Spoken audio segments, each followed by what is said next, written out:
Hi hello എല്ലാവർക്കും നമസ്കാരം. ഇന്ന് ഞാൻ വന്നിരിക്കുന്ന ഒരു കുക്കിംഗ് വീഡിയോ ആയിട്ടാണ്. അടിപൊളി ടേസ്റ്റി കൂർക്ക ഉപ്പേരി ആയിട്ടാണ് കേട്ടോ ഇന്ന് വന്നിരിക്കുന്നത്. കൂർക്ക എന്ന് പറയുന്നത് നല്ലൊരു ഹെൽത്തി ഫുഡാണല്ലോ.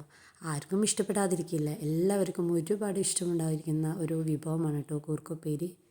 ഇപ്പം അതിൻ്റെ സീസൺ ആണല്ലോ, അതുകൊണ്ട് തന്നെ നമുക്ക് സുലഭമായിട്ട് ലഭിക്കും. കൂർക്ക കൊണ്ടുള്ള ഒരു ഉപ്പേരി വളരെ എളുപ്പത്തിൽ ഉണ്ടാക്കാൻ സാധിക്കുന്നതാണ്. അതെങ്ങനെയെന്ന് നോക്കാം നമുക്ക്. അതിനായി നമുക്ക് കുറച്ച് കൂർക്ക വേണം. അത് നല്ലപോലെ തൊലി കളഞ്ഞെടുത്ത് നല്ല വാഷ് ചെയ്ത് ക്ലീൻ ചെയ്ത് വെള്ളമൊഴിച്ച് കുറച്ച് അല്പം ഉപ്പ് ചേർത്ത് നന്നായി വേവിച്ചെടുക്കണം. കൂർക്ക നന്നായി വെന്തതിന് ശേഷം ഇനി നമുക്ക് അടുത്ത സ്റ്റെപ്പിലേക്ക് കിടക്കാം. ഒരു പാൻ വെച്ച് പാൻ നന്നായി ചൂടായതിന് ശേഷം അതിലേക്ക് വെളിച്ചെണ്ണ ഒഴിക്കുക. വെളിച്ചെണ്ണ നന്നായി ചൂടായി വരുമ്പോൾ നമുക്ക് അതിലേക്ക് ഉള്ളി വെളുത്തുള്ളി ചതച്ച് ചേർക്കാം. ഇനി നമുക്കത് നന്നായി വഴറ്റിയെടുക്കണം. ഉള്ളിയുടെയും വെളുത്തുള്ളിയുടെയും പച്ചമണം മാറുന്നവരെ നന്നായി വഴറ്റിക്കൊണ്ടിരിക്കണം. ഇനി നമുക്കതിലേക്ക് ആവശ്യത്തിന് എരിവിനാവശ്യമായ മുളക് പൊടി, ഞാനിപ്പോൾ കാശ്മീരി മുളക് പൊടിയാണ് കേട്ടോ എടുത്തിരിക്കുന്നത്. അതിനുശേഷം അല്പം മഞ്ഞൾപ്പൊടി ചേർത്ത് നന്നായി ഇളക്കി യോജിപ്പിക്കുക. മസാലയുടെ പച്ചമണം മാറുന്നവരെ നന്നായി ഇളക്കി യോജിപ്പിക്കണം. മുളക് പൊടി മഞ്ഞൾപ്പൊടിയൊക്കെ നന്നായിട്ട് മൂപ്പിച്ച് വരുമ്പോഴാണ് കേട്ടോ നല്ല ടേസ്റ്റും നല്ല സ്മെല്ലും ഉണ്ടായിരിക്കുക.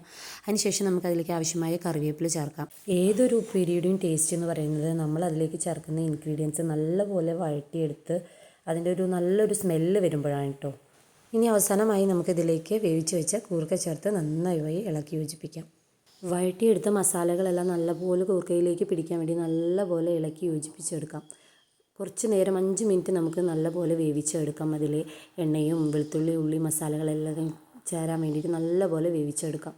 2-3 കറി ഇല്ലെങ്കിൽ കൂടി ഒരു ഐറ്റം കിട്ടി കഴിഞ്ഞാൽ നമുക്ക് നന്നായി വയറ് നിറച്ച് ഭക്ഷണം കഴിക്കാമെന്ന് പറയാറില്ലേ, അത് ശരിയാണ് കേട്ടോ. നമുക്ക് ഈ ഒരു ഉപ്പേരി കൂട്ടിയിട്ട് നമുക്ക് ഒരു പ്ലേറ്റ് ചോറ് നമുക്ക് വയറ് നിറച്ച് കഴിക്കാം.